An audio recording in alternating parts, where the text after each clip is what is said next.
Pengembangan bidang pertanian menjadi andalan sejak pandemi melanda. Di Bali khususnya pertanian diprioritaskan tidak hanya untuk memenuhi kebutuhan hidup, namun juga sebagai bentuk pelestarian kearifan lokal.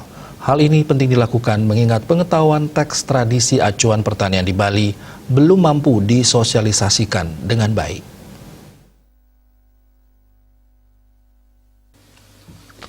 Hal itu disampaikan oleh Ketua Program Studi Sastra Bali, Wayan Suwardiana. Di tengah pandemi yang berkepanjangan, masyarakat dipaksa untuk kembali mengembangkan bidang pertanian.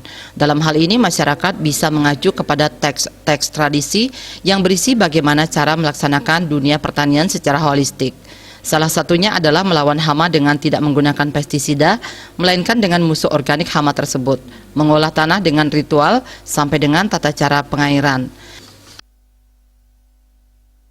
Kemudian melakukan mengolah tanah dengan ritual, dari bagaimana mempersiapkan air yang disebut dengan mapak toya itu, kemudian bagaimana orang ngenagin bekerja di sawah sampai pada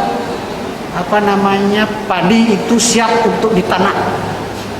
Padi masuk ke lumbung, kemudian turun, kemudian jadi beras siap ditanam.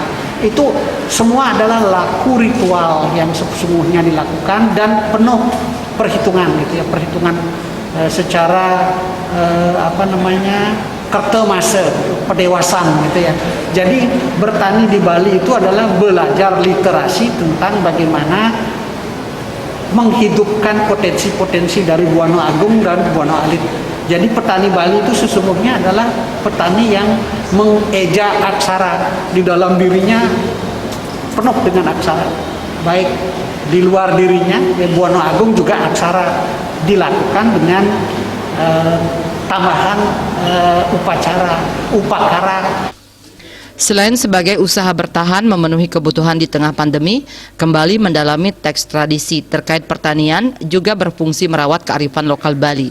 Tentu hal ini harus didukung oleh semua pihak, utamanya para akademisi yang menekuni sastra untuk mensosialisasikan kepada masyarakat. Juliana, Bali TV.